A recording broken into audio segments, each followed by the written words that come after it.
Merry Christmas, folks, and welcome to episode 265 of Hashtag Ask GSM here today for December 26, 2018. I am Graham GSM Matthews. Hope you guys are doing well and enjoying the holiday season. Christmas was indeed yesterday. It's been a crazy, chaotic, yet enjoyable last couple of days. We are back on track here today with Hashtag Ask GSM. Few things I do have to catch up on, including all the shows that were uploaded on the network on Monday on Christmas Eve morning, including the new Arcade Show with Xavier Woods, Botch Club with Luke Gallows and Carl Anderson, and a few other shows, all of which will be watched and reviewed for Network and Chill in coming days and weeks. I didn't forget, but I didn't have time to put up a Network and Chill on Tuesday, so that'll be up hopefully this weekend with my thoughts on the new network shows. There was no new episode of Edging Christian, so that'll be safe for next week. But nonetheless, guys, it's been a crazy, chaotic week in the world, just in general, not let alone in the world of wrestling. We're breaking it all down on Hashtag Ask GSM here today. If you guys want to send in a question to the show, you can do so by tweeting me on the Twitter machine at WrestleRant with the hashtag AskGSM. Find me on Facebook at facebook.com/Graham.GSM.Matthews. Leave a comment on the post I usually put up on Tuesday nights, if not on the wall itself, which is exactly what Andre G did, probably in preparation for the holiday season. He would have forgot his question. So thanks to Andre for doing that. You can leave questions on the wall of the page, and I will get to them. If I leave a comment saying thanks for dropping the questions, I'll include them in next week's edition. That means I got them. And sometimes I won't always get to your questions, like case in point, RJ of all people, who will be joining me on WrestleRant Radio this week to help me break down the 2018 WWE/NXT Year in Review Awards, as voted on by you fine folks over at nextdaywrestling.net. Cheap plug. He sent in a question last week that passed the deadline. I recorded Hashtag Ask GSM last week very early because I left from New York to go pick up my brother from school. So I recorded it at like fucking 7:30 in the morning. He sent it in right after I got finished recording. So I will sometimes I'll forget, and if I do, please let me know because it's happened a bunch of times, more times than I would like to admit. But with RJ, what I did, I saw his question, liked the tweet. If I like your tweet, that means I saw your question. And then I'll include it in the document and answer it for the next week if it's still relevant. So I'll get to RJ's question a little later on. But let's start with the YouTube questions first. The sole YouTube question for this week from Emmanuel A. He's got two YouTube questions, that is. First one being, I know this is a late non-wrestling news question, but last time I asked questions here, I mentioned his name, so I felt I might as well mention it. Did you know the guy who created SpongeBob SquarePants, Steven Hillenburg, died of ALS last month? And if you don't know what ALS is, it's a nervous system disease that weakens muscles, impacting physical function. I know what ALS is, I'm not too familiar with it, but I do remember it being brought up a couple of years ago when we had the whole ice bucket challenge and people kind of lost sight of what ALS.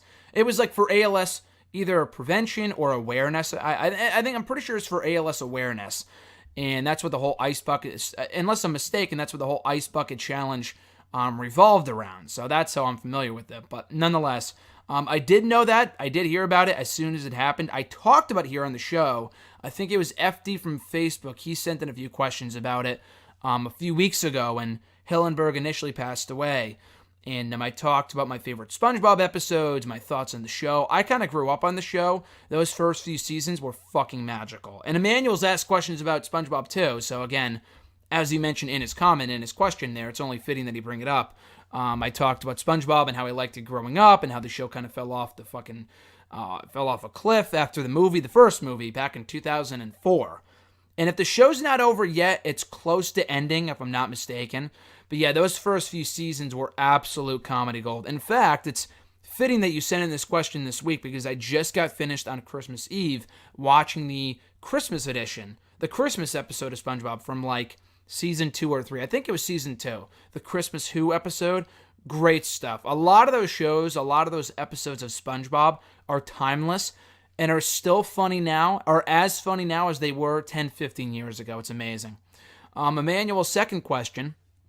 A common argument in defense of modern WWE is that fans just don't understand how hard it is managing all their weekly content, handling all the unpredictable and ever-changing factors that come with the industry's nature, and presenting it as broadly appealing as possible all year long.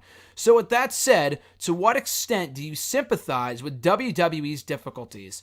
This was brought up quite a bit a few weeks ago when Jimmy Jacobs replied to a tweet from someone, I think from like Ryan Satin or someone like that, saying that, writing 3 hours, and I think it was Brian Alvarez of Wrestling Observer Live Radio, if I'm not mistaken.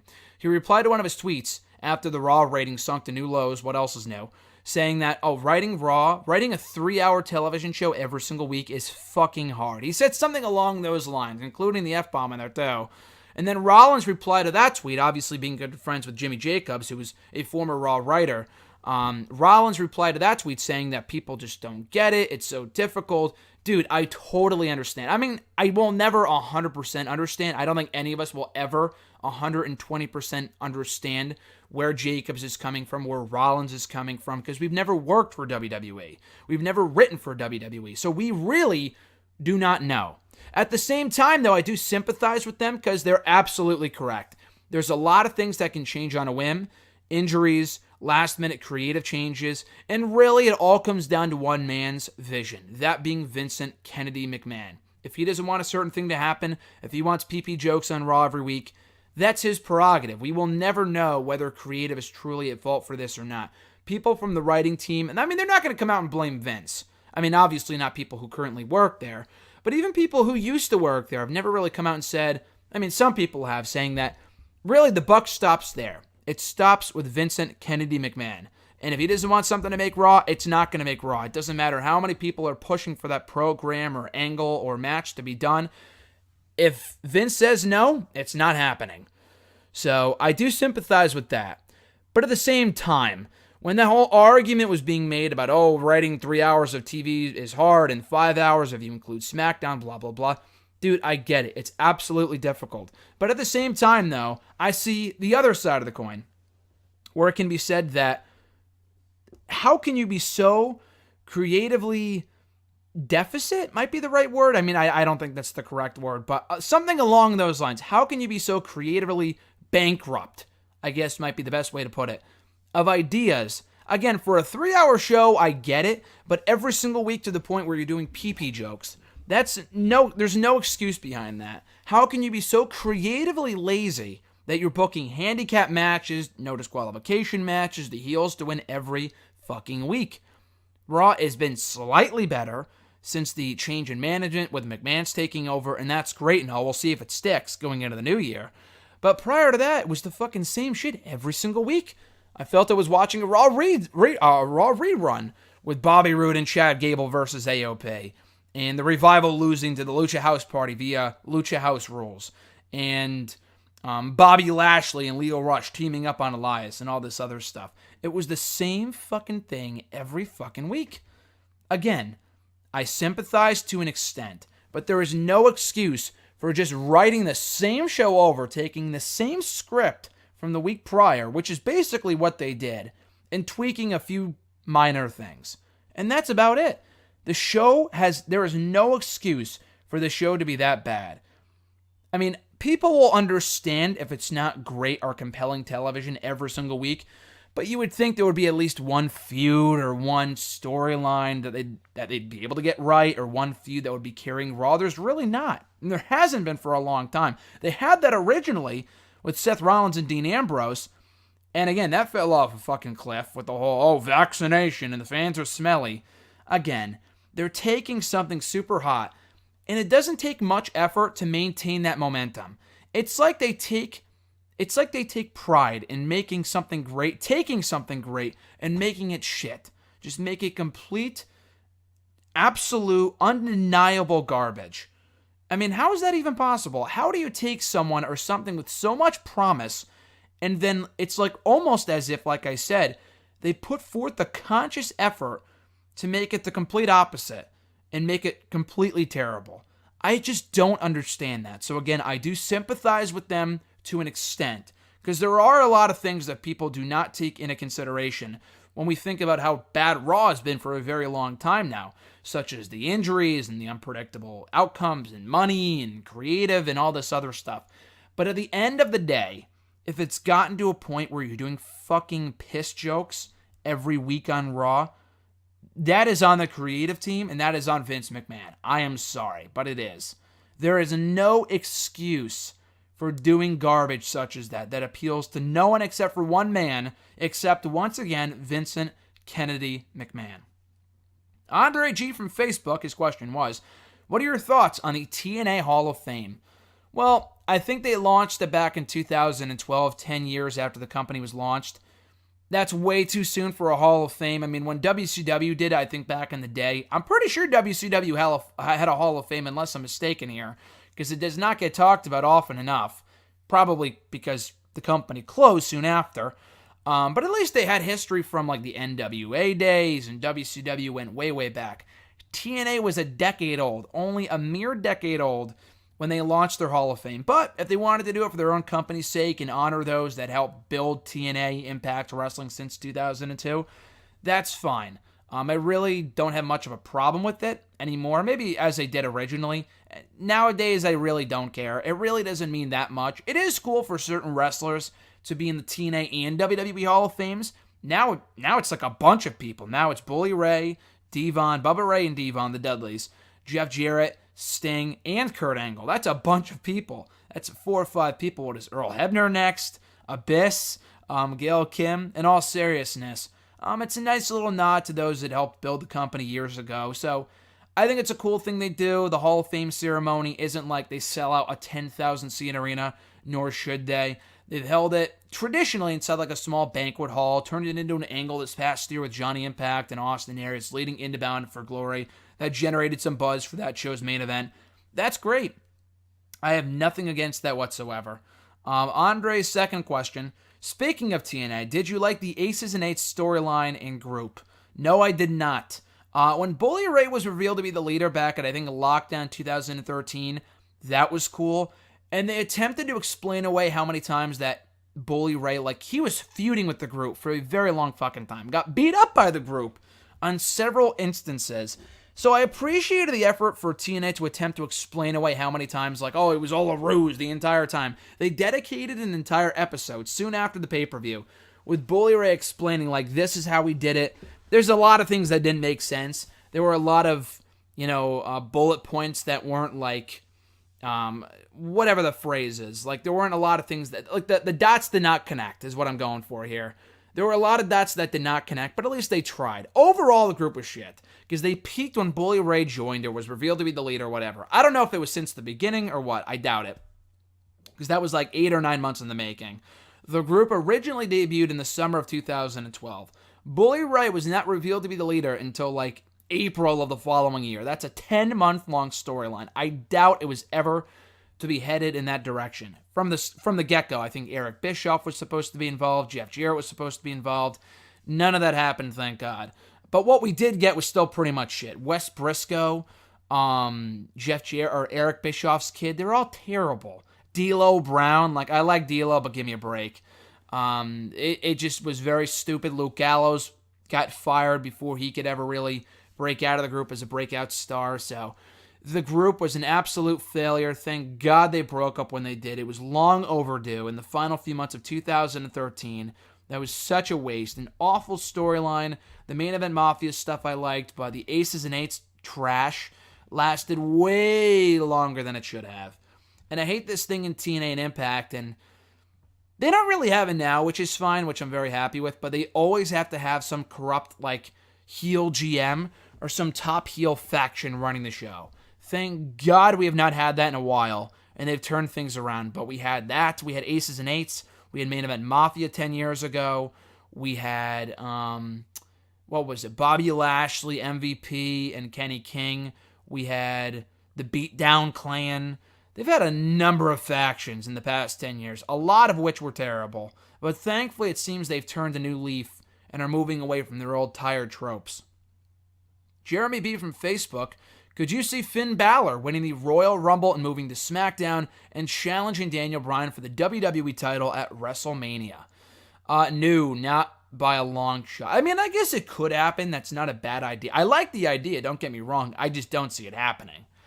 I honestly do think it's going to be Cena and Bryan at WrestleMania, because I don't think Bryan's dropping the championship before Mania. And if so, to who? I don't think he is. So if it's not to... I doubt it's going to be to Mustafa Ali, which we'll talk about momentarily. So if it's not to him, Probably not back to AJ Styles. Who else is in for him to drop the championship to? I guess you could do Bryan and Miz. I've said that before. I like that direction. We'll see if they go in that direction. I doubt it at this point. Balor and Bryan would be a great match. I doubt Vincent Kennedy McMahon. I'm going to stop saying that. I'm sorry. I doubt Mr. McMahon. I got that stuck in my head. Vincent Kennedy McMahon. That's what I keep saying, and I'm sorry. I doubt Vince would want to do Daniel Bryan and Finn Balor for his top title at WrestleMania. Not a snowball's chance in hell of main eventing the show, but it would still be a great attraction for the event. I don't see that happening. Then again, I never saw AJ and Shinsuke Nakamura headlining WrestleMania. It wasn't the top match, but it was one of the top matches on that card. And they still had a WWE Championship match at WrestleMania. But then again, AJ not Nakamura anymore, but AJ is a really big star. Bryan's a really big star, but Balor has not been treated like a big deal in a very long time. So I do not see that happening. It would be a great match and a great feud, I'm sure, and it would allow Bryan, or rather Balor, to get back on track, redeem himself from years of bad booking on the main roster, and hopefully get back to main event title contention. I just don't see it happening. I think it's a very slim chance of Balor winning the Royal Rumble. But it would be something new, something unpredictable, and something cool. So we'll see. I doubt it, but we'll see. At RJ_Marceau, Mr. Marceau's question was, how satisfying is it when a superstar that you've been supporting for years finally gets their break? For me, seeing Becky Lynch get her break has been my highlight of 2018. Yeah, Mr. Marceau goes way back with the last kicker. He's been a big Becky fan since like 2015. Ever really since she came up from the main roster. But even before that, I remember him texting me saying, dude, I love the Becky and Sasha match from TakeOver Unstoppable. And I think that was really, not just for him, I think for a lot of people, that was really the turning point for Becky Lynch. I don't think really many people cared about Becky when she was in NXT prior to that point, because she was really just another body on the roster. But that was like her coming out party, was her match with Sasha at TakeOver Unstoppable back in May of 2015. And then he was like enamored with her following SummerSlam 2015. So, Mr. Marceau goes way back with Becky. He's been a long-time supporter, never gave up on her. And look where she is now, the hottest thing going, figuratively and literally, in WWE at the moment. For me, probably, AJ Styles would probably be my guy. There's been a number of guys, but, AJ Styles, I think for a lot of people, seeing him come into his own in TNA, become the franchise player over there. I was not following him since 2002, mind you, but AJ was always one of my favorites in TNA, dating back to when I first started watching 10 years ago. And then he went to New Japan and Ring of Honor, and he was really, quite honestly, the reason why I started watching Ring of Honor. In the summer of 2014, I fell off after that, started watching again in the summer of 2015. I started watching Ring of Honor for AJ Styles, because I missed seeing AJ Styles on my television screen every week. So I started to tune into Ring of Honor, and I have not fallen off since the summer of 2015. I started briefly the year prior, but then I fell off, and I've been watching consistently for the past 3.5 years. So there was that. AJ and then him coming to WWE was an awesome moment for me. Seeing one of my favorites ever to, grace my favorite company ever was just a really, really cool moment. Not just for me, but for a lot of people, like I said. So AJ, a few people from the independent scene, like Matt Taven, I've been following now for a really long time. Like since his first year in wrestling. I have a picture of me and Matt Taven from a show that my brother and I went to, I think from either 2009 or 2010. But we've been following him since one of his first matches in Northeast Wrestling since May of 2009. And he remembers me every time I see him. He's a great dude. And now he's in Ring of Honor, one of arguably their top stars, competing for the World Championship, winning at Final Battle multiple years in a row. He's been doing really well for himself. So I've been loving the progress that Matt Taven's been making over in Ring of Honor. Donovan Dijak's another one. I have not been following him for that long, but I saw his rise in Ring of Honor and on the independent scene. Then he comes over to NXT, and he just debuted, but he left a pretty good first impression on me personally. So liking where he's going. Keith Lee, same thing. Only became a fan of his a year or two ago, but already he's doing really well for himself in NXT. Those would be among the few. Maya Yim, too. Maya Yim, I've been following her on and off since 2010. So to see her go to TNA and now in NXT doing really well for herself, she's a part of a Fatal 4-Way number 1 contenders match tonight on NXT, is great too. So it's a lot of NXT people right now. On the main roster, I really can't think of anyone. Like Zack Ryder was another guy who I'd been a fan of since like 2009. Then he got his big break in 2011, won the U.S. Championship. That was a really satisfying, gratifying moment for me. Of course, he got buried soon after, but the moment itself at TLC 2011 will be one that will never be forgotten by me personally. Next question from at Reborn Again, John Ritland from the YouTube machine. His first question was, is it possible that WWE will make Mustafa Ali the WWE champion of the Royal Rumble, or would that be way too soon and cause massive backlash? I don't think that's happening. I really don't. I think it's great that Ali's getting a big break. I mean, I wouldn't complain. I don't think it would cause massive backlash if Ali won the championship. I think it would cause backlash from those people that are like, oh, he's a fucking cruiserweight. This makes no sense. He's a vanilla midget, blah, blah, blah. I think those people will complain no matter what, whether he wins the championship or not. Beyond that, I think it'd be cool. It'd be like a great upset, like, holy shit, Ali's actually the WWE champion despite never becoming the cruiserweight champion. That would be pretty cool. But again, I don't see that happening. I don't see him becoming champion anytime soon, if ever. But still, it's cool that he's getting the opportunity. And even if he did win the championship, it would only be for like a short period of time until like the next pay-per-view or even the next SmackDown. Because obviously Ali is not walking into WrestleMania the WWE champion. There's no shot in hell. But it is cool that he's going for the championship right now. He's going for the gold, getting opportunities, having great matches. And hopefully this is kind of serves as gives him a platform to show the people how good he truly is for those that are not already familiar with his skill set. John's second question, what are the chances Almas gets so frustrated with his role on the main roster that he leaves WWE next year?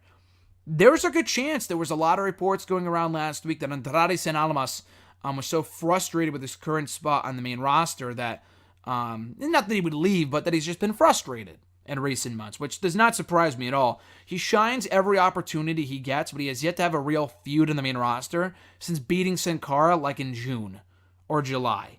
So again, the guy really needs more direction. He's way too good to be wasted. He had that Rusev feud. I should say that. He had that Rusev feud, at SummerSlam, but that was about it. That was back in fucking August.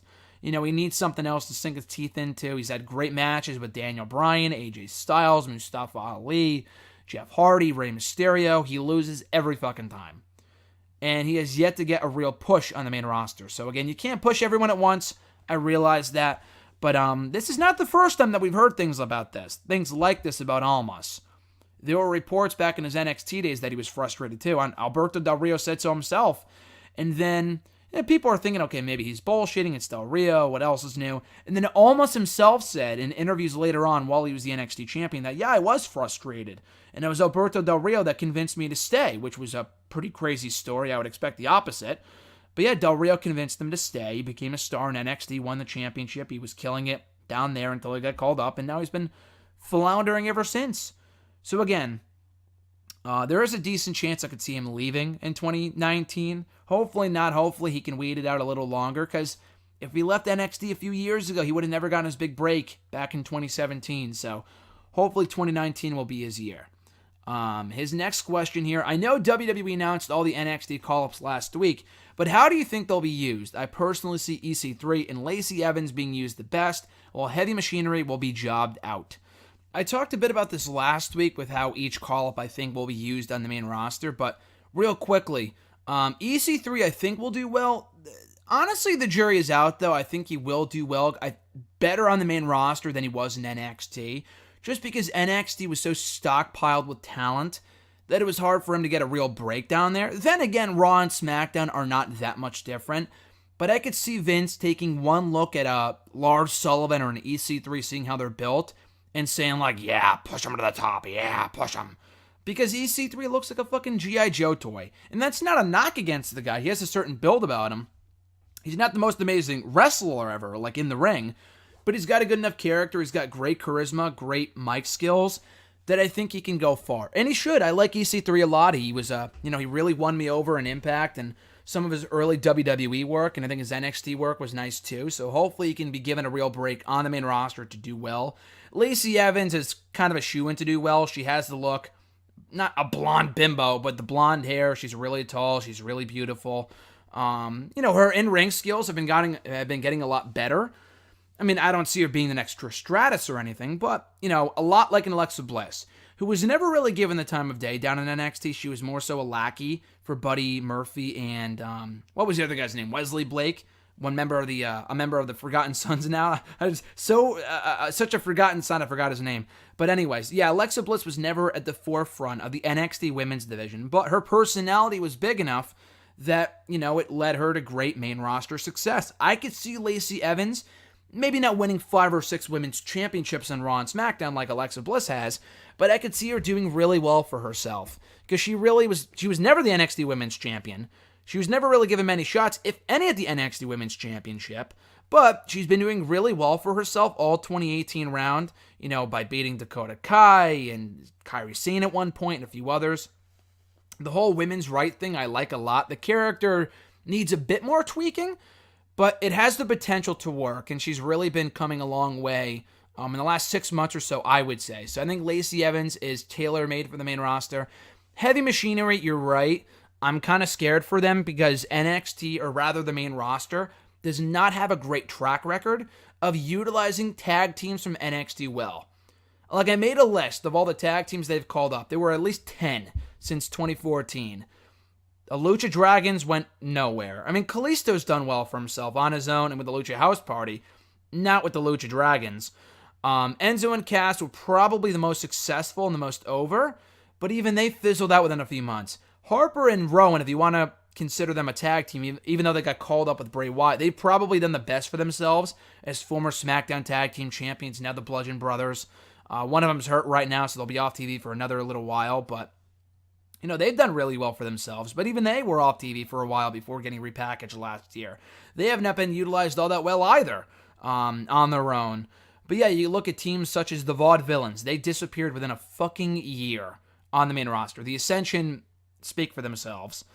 Who else? I don't even know. What other tag teams have been called up from NXT? I forgot. AOP, yeah, on the fence right now. Sanity is like never on TV. So again, I'm scared for Heavy Machinery. They have the charisma, have never been NXT Tag Team Champions, unlike AOP and Sanity, and even those teams have not been doing well in the main roster, so I'm scared for them. So we'll see how they do, but we need more tag teams, bottom line, on Raw and SmackDown. They can help fill that void, so fingers crossed they're used well and they get over. At @the_Derbinator from the Twitter machine, his question was, not sure if you've covered it, but with rumors abound of Shane Strickland, aka Killshot, heading to NXT, do you think they would make good use of him? I think it was actually John, your buddy John Ritland. You guys do some great content for the YouTube channel. Say it every single time you guys send a question to the show. Can't say it enough, though. You guys do some awesome work on the Twitter machine and YouTube, so keep it up. But yeah, I think it was John who sent in a question a while ago about who I could see. Maybe it wasn't him. I think it was someone else who sent in a question, and then John replied to it on Twitter. Like, he tweeted me about it soon after, about like people I could see going to WWE in 2019 or signing with NXT, people like MJF. I mentioned Shane Strickland.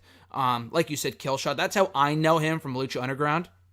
I have not seen any of his work in MLW, but I think he's like the face of the franchise over there. I think he is going to NXT sooner rather than later. I think he will do well. I think the guy's a great talent from what I saw of him in Lucha. I don't know how well he can talk. He didn't talk all that much in Lucha, but if the guy can talk, well, you know what? I'll say this. I didn't think Ricochet could talk, and he really is not an amazing talker, but he's gotten better. So if Killshot is either a very good talker or has gotten better as a talker in recent months, years, whatever, I think he's going to do very well for himself. As long as he's not lost in the shuffle in the NXT star-studded roster, I think he could do very well for himself. The guy's a great talent. The guy can go in the ring. He impressed me a lot in Lucha. So I think he is on his way to NXT sooner rather than later. At @JoeBurgett_WE from Twitter, his question was, how can this new all-elite promotion work out well? There is no one to make the final call. The owner is not a wrestling guy. Jericho won't be around much, and Jim Ross is not the creative type. So how? The wrestlers, are they booking themselves? It seems very WCW of them. Who would want to wrestle there? I don't know what's going on yet. I mean, I think it's admirable of them, if this is true, for them to start up their own promotion. That certainly looks like what's going to be happening here, that the Young Bucks, Cody, and, the rest of the guys are going to be starting up their own all-elite promotion. They have a lot of buzz right now. And clearly they don't want to stay where they are, New Japan and Ring of Honor, and would rather start up their own business after seeing the success of All In. But then again, All In was a one-off event. And even Cody said, I would never do anything like Starcast again. Just because of all the work and promotion that went into it. Well, building your own promotion would be that times 10. So, I mean, I hope that they know what they're getting into here. And would they be wrestling themselves? Is Kenny Omega going to be involved? I find it very strange that Omega is part of this whole Elite Pact, but he seems like he's doing his own thing over in New Japan, and that he would be very much, not that he would go to WWE anytime soon. I think it's only inevitable, so maybe not right now. But I feel like Omega would rather sign or re-sign with New Japan and stay there because he knows it's something concrete and he's a top star over there. He's their current world champion, rather than embark into the unknown and get involved with a promotion that he doesn't know if it's going to have any, not that it won't have momentum, but any upside, any real potential to be bigger than just an indie startup. Unless they have a big television contract out of the gate, All Elite Wrestling, this All Elite promotion, whatever it's going to be called, will not go anywhere unless they have a good television deal, which is clearly something that's easier said than done. If you look at Impact Wrestling, which has been a great product in 2018, they just ended up on the freaking Hunting Network or whatever it's called. Premiere, I forgot what the name even was. But they're going to Friday nights at 10 p.m. on this network that no one has ever heard of. So, again, the All Elite thing is going to have more buzz and momentum than Impact does at the moment. But still, that does not speak well to their chances of getting a big television contract. Now, even if it's Access TV, which I think is a very big possibility, because I think Mark Cuban might be involved, or maybe that's New Japan, or the Stardom thing, or not the Stardom thing, the Women of Wrestling thing, I forgot who's involved here. But if Mark Cuban is involved in some form or fashion, and Jim Ross knows people over at Access, maybe they can work their way onto that network, but even then, Access is a far cry from what a Spike TV would be, or something along those lines. So again, we'll see where this goes. I have hope that they could do right by it. I feel like Jericho would not throw his money into something that would not work out well in the long run. The guy's only been involved in success stories by and large. Since the beginning of his career, Jim Ross knows what he's doing. I don't know how it would be booked. I don't know the, nitty gritty of it, to be quite honest with you. I don't know the nuts and bolts of who would be in charge and who would do this and who would be wrestling there. I don't know. I really don't. We'll soon see. I'm very curious, maybe not optimistic exactly, but I am curious to see how this whole thing pans out. Because if it doesn't pan out the way that they would want or hope, at least they tried. So there is that. It might be a massive financial failure, but at least they try to get something off the ground and do their own thing. So something can be said for that. But again, time will tell. Scarlett, one of the final 4 or 5 questions of #AskGSM in 2018 before next year's New Year's edition. Their first question was, how do you feel about the DIY reunion on NXT? I thought it was awesome. I thought it was excellently executed. The whole tease of it, then the actual execution was awesome. The big crowd reaction was great. I thought it was perfect. The enemy of your enemy is your friend. And despite that enemy of your enemy being also your enemy, apparently they're your friend over being your enemy. If that makes any sense. It doesn't, but anyway. Thought it was a great angle. I don't know if it's a full-blown, reunion or not. I wouldn't think so. We'll soon see. But I think it could lead to a triple threat in Phoenix as opposed to a one-on-one Aleister Black-Tommaso Ciampa match. And in the end, I think it could lead to Gargano going back to being a babyface, turning on Ciampa if they do reunite full-time, if only briefly. And that could lead to Gargano-Ciampa Part 4 at over WrestleMania weekend, which I know people have kind of soured on, but that would be the only fitting end of the story with Gargano beating Ciampa for that NXT championship. But I love the angle. We'll see where it goes. Their second question, thoughts in NXT UK and where it may go in 2019. I think it's only upward and onward from here with NXT UK. They finally got it off the ground after a year and a half. The show has been in the works now since the initial tournament back in January of 2017. That's almost 2019. So that's a long time coming, but they taped a lot of shows. The show's been a nice show on Wednesday afternoons. It's not exactly like, anything revolutionary or whatever. I was talking to Jason about it recently. He was like, it's like the Pepsi to my Coke. I love NXT. It's similar, but not exactly the same, and I prefer NXT over NXT UK, as do I. But I still enjoy NXT UK. I've been covering it for the website. I've been liking it. They're having their first takeover in January of 2019. So, again, they're making big strides here. We'll see where they go and if they do more takeovers over the course of 2019. But I think the NXT UK brand so far has been well received. Maybe not getting a ton of attention, but if it airs in the network, does it need a ton of attention? Like 205 Live is kind of in the same boat where they're on a network that, it's not like a television deal where they can determine the ratings and stuff like that, but the brand has been a lot better in 2018. Hopefully NXT UK can see similar success in 2019, continue to do well, give us great matches, great feuds, build new stars, which is exactly what it should be. Kind of paved the way for some of these people to end up on NXT, and hopefully the main roster someday. Like a Pete Dunne should be on Raw or SmackDown at some point in the not-so-distant future. He can be the face of the NXT UK brand, which is awesome, but I also think he should end up on Raw or SmackDown at some point because he's that big of a star. And the cool thing about NXT UK, it gives more people a place to work for someone like a Walter, who would love to go to NXT, but he doesn't want to relocate.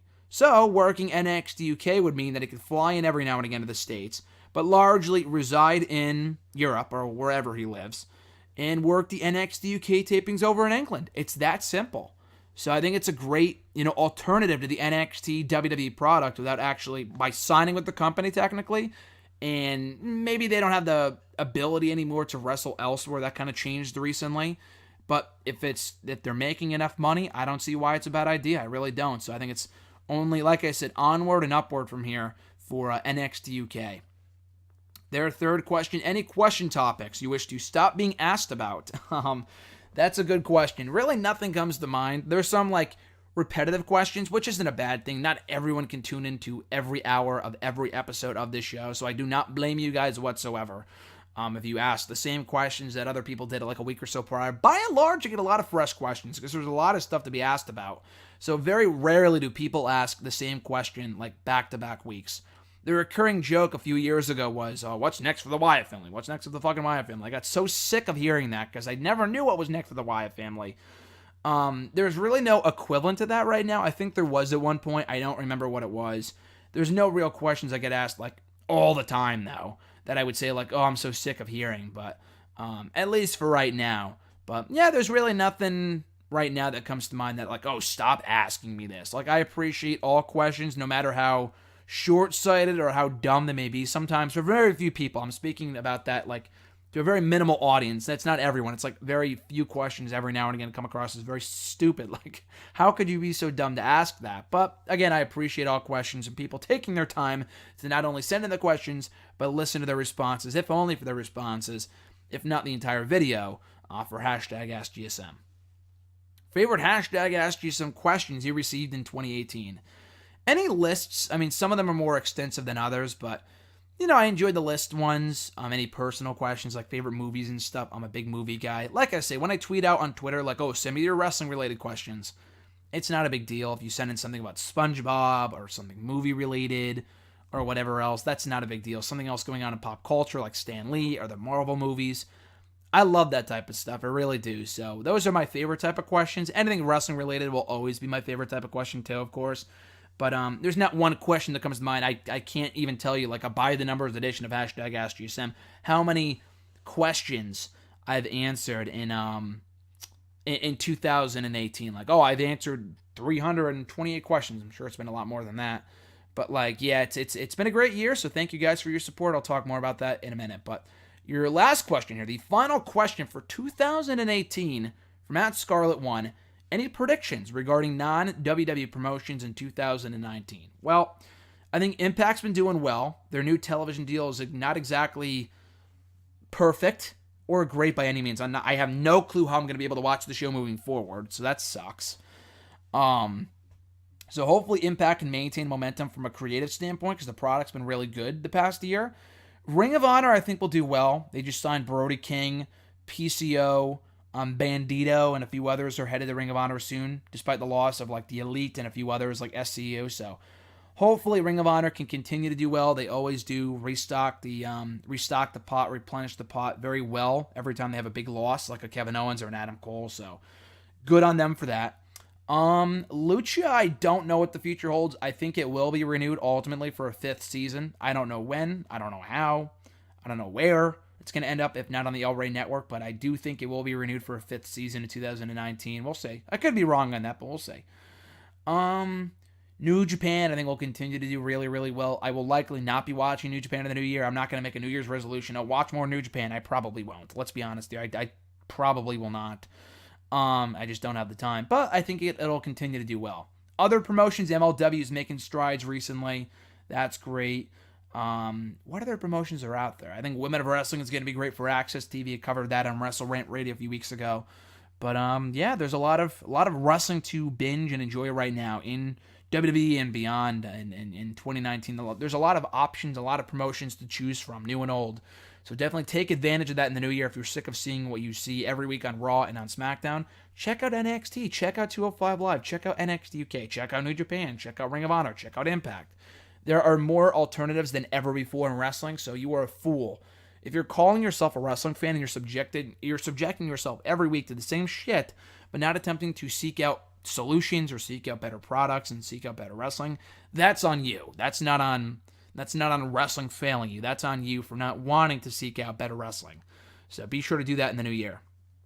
But anyway, guys, that closes out episode 265 of #AskGSM, the final episode for 2018. As always, guys, thank you for your continued support of the show. It's been the best year yet for the show. 5 years running. I started #AskGSM in the summer of 2013. July 3rd, I want to say? July 9th, maybe? July 7th? Somewhere around there. July of 2013. It's been over 5.5 years since I started the show. We'll continue to do the show until the day I die. And until I see fit to end the show, it's not going to be stopping anytime soon. So here's hoping we can maintain and continue building upon this momentum in 2019 with more of your questions, which you can send in through Twitter. See that seamless plug there? The seamless transition? I try. But through Twitter at WrestleRant with the #AskGSM. Find me on Facebook at facebook.com/gram.gsm.matthews. Leave your question on the post I usually put up on Tuesday nights, if not on the wall itself.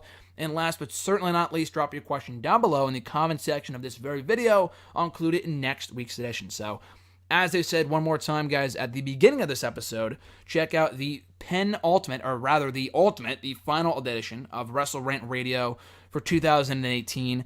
This Thursday with Mr. Marceau. Probably will be up a little later on in the day, but nonetheless, be sure to check it out. We will be breaking down the 2018 WWE/NXT Year in Review Awards, as voted on by you fine folks over at nextairwrestling.net. We're breaking down the results on Wrestle Rant Radio tomorrow, so be sure to check that out. With all that being said, guys, enjoy the rest of your holiday season. Have a very happy new year. We'll catch you back here in 2019. Till then, guys, I'm Graham GSM Matthews, and I'll catch your ass down the road.